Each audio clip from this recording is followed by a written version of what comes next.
And today we will be delving deep into Docker and Kubernetes, two fundamental technologies that have reshaped the landscape of software development and deployment. Those are the topics that I'm going to cover today, starting answering what are the Docker and Kubernetes. Then I will continue with containerization. When invented these technologies, what kind of problems are they solve, prerequisites, platforms, how to install, and conclusion.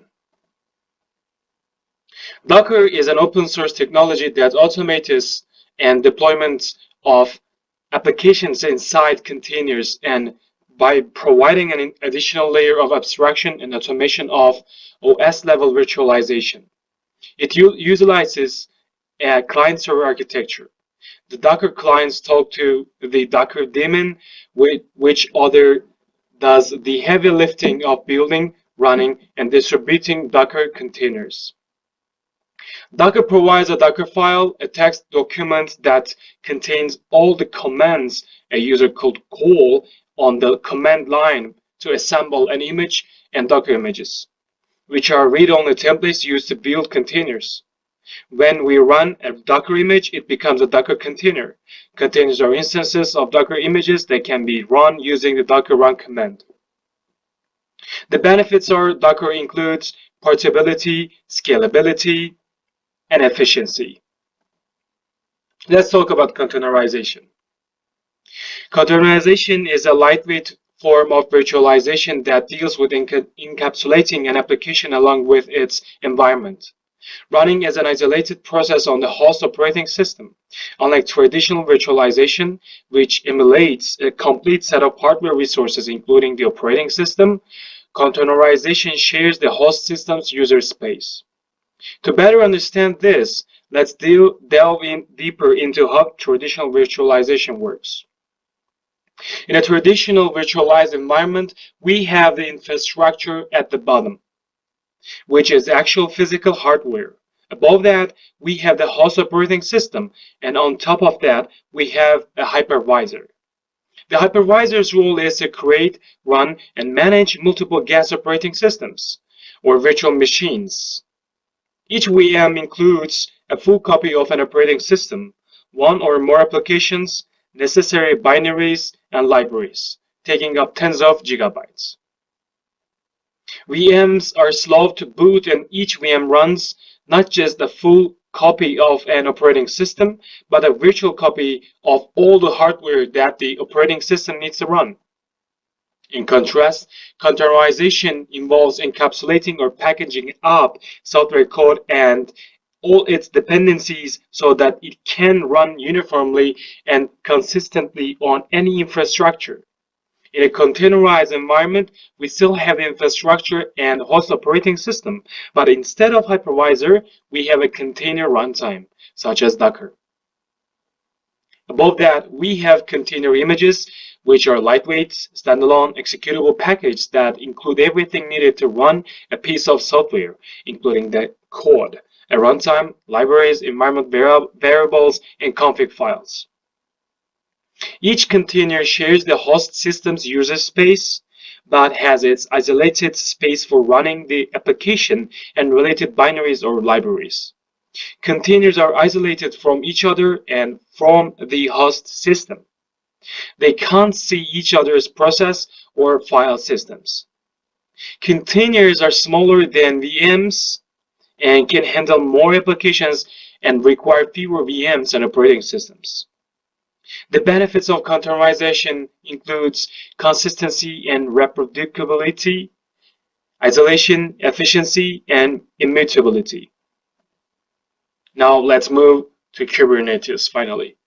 Kubernetes is an open source platform designed to automate deploying, scaling, and operating application containers. It is essentially a container orchestrator that is capable of managing hundreds of containers across multiple nodes. Kubernetes works with a range of container tools, including Docker.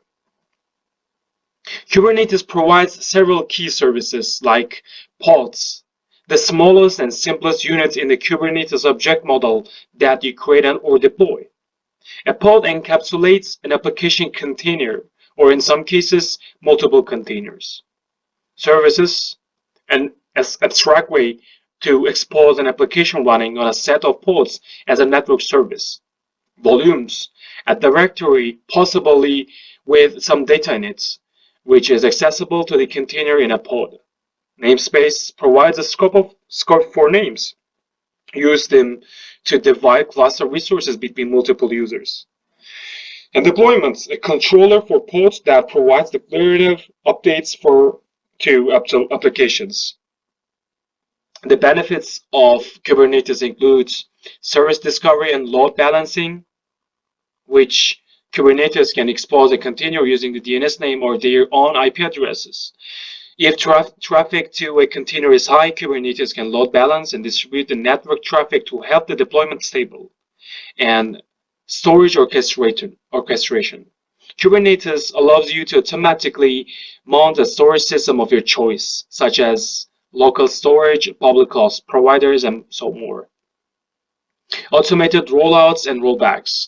You can describe the desired state for your deployed containers using Kubernetes, and it can change the actual state to the desired state at a controlled rate. By combining Docker and Kubernetes, you can build, ship, and run distributed applications anywhere, efficiently and resiliently. Now that we have a solid understanding of these technologies and their containerization, let's move on to their history. Let's get around with the virtual campfire, folks, while I spin you the yarn of the birth of Docker and Kubernetes. It all began in the far off year of 2013. Picture the scene. The world was just getting used to the idea of Gangnam Style, and the engineers were wrestling with the nightmare of dependency hell. In the midst of this, a small company named xCloud, faced with its own struggles, was working on a side project, a project that was about to change the face of software development forever. That project was Docker.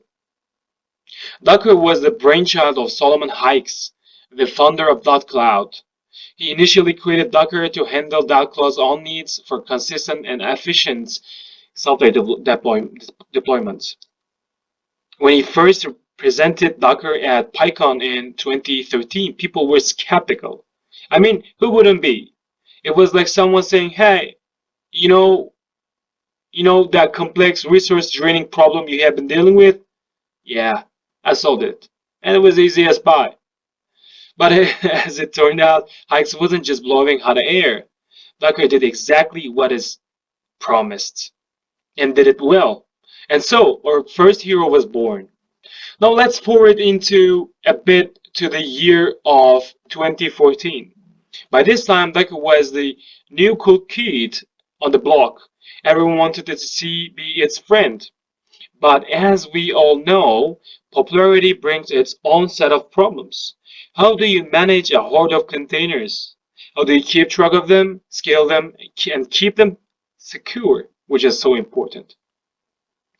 Enter our second hero, Kubernetes, also known as K8s. Born out of the tech giant Google, Kubernetes was a brainchild of Joe Beda, Brandon Burns, and Craig McLachie. Google had been using a system called Borg internally and manage their containers, and they used this experience to create Kubernetes. Kubernetes was open sourced by Google in 2014, and it was like the Avengers had come to join Docker. Kubernetes took the container revolution to the next level, managing containers and taking care of scaling, networking, and service discovery. Together, Docker and Kubernetes revolutionized the world of software development and deployments. They swooped in like superheroes, saving developers from the villain of inconsistent environments and system administrators from the battle of manual scaling. And that, folks, is the origin story of Docker and Kubernetes, two superheroes of the modern tech world. Before the advent of Docker and Kubernetes, software development and deployment was a much more challenging process, like I told you. Let's consider the scenario before these technologies were introduced. Inconsistent environments. Developers would write code on their machines which would work well. However, when this code was removed to a testing or production environment, it would sometimes break due to differences in the underlying environment. This phenomenon was so common and it had a name. It works on my machine, man. Resource-heavy applications before Docker, the primary means of isolating application environments was through the use of virtual machines. Each VM runs a full-fledged operating system, leading to significant resource usage. This was inefficient and costly, especially in large-scale deployments. Complex application deployment and scaling. Before Kubernetes, deployment and scaling of applications were mostly manual tasks. An increase in traffic would require a system administrator to manually spin up more servers as VMs and configure them, which could lead to delays and potential errors. With the introduction of Docker and Kubernetes, these problems have been significantly mitigated. Let's talk about prerequisites. To master Docker and Kubernetes, you should be familiar with Linux basics, as both Docker and Kubernetes are built on Linux. Command line interface operations, basic network concepts, and understanding of microservices architecture can be beneficial. Both Docker and Kubernetes can run on Linux, Windows, and macOS. So for Docker, you can download Docker Desktop from Docker's official website. It's just that easy. Just go on and do it. And for Kubernetes, you can use Minikube for a local single node cluster. You can type the addresses in the scene and download Minikube. And you can delve into start using Kubernetes. Let's talk about a real-world example, okay? Let's consider a real-world example. Suppose you have developed a microservices-based application, which you're going to face with it soon. You can use Docker to create an image of each service, ensuring each has its required dependencies. Docker can be used to start containers from these images on your local machine for testing. Once you are confident that your services are working as expected, you will want to deploy them to a production environment. You can upload your Docker images to a registry such as Docker Hub or a private registry, so they can be accessed from your production servers. This is where Kubernetes comes into play. You can create a deployment in Kubernetes for each of your services, specifying the Docker image to use and the number of replicas you want running. Kubernetes will pull the images from your registry and start the containers on your cluster's nodes. However, what happens when one of your services experiences a sudden increase in traffic and needs to be scaled up? Kubernetes has got you covered. It can automatically adjust the number of replicas in the deployment based on the current load, thanks to the horizontal pod autoscaler. On the other hand, if one of your services starts to consume too much memory or CPU, Kubernetes allows you to set resource limits to ensure that no single service can bring down others by hoggling all the resources. In conclusion, Docker and Kubernetes are powerful, sophisticated technologies that have fundamentally changed the way we develop and deploy software. By leveraging containerization, they provide a consistent, efficient, and scalable platform for running applications of all sizes and complexities. To master these tools, it's important to get hands-on practice. Try deploying a simple application using Docker and Kubernetes on your local machine or a cloud provider. Over time, you will find that these technologies are less intimidating and more empowering than they may initially seem, like all of our problems. Thanks for joining me on this exploration of Docker and Kubernetes. Keep learning, keep experimenting, and remember that every great journey begins with a single step.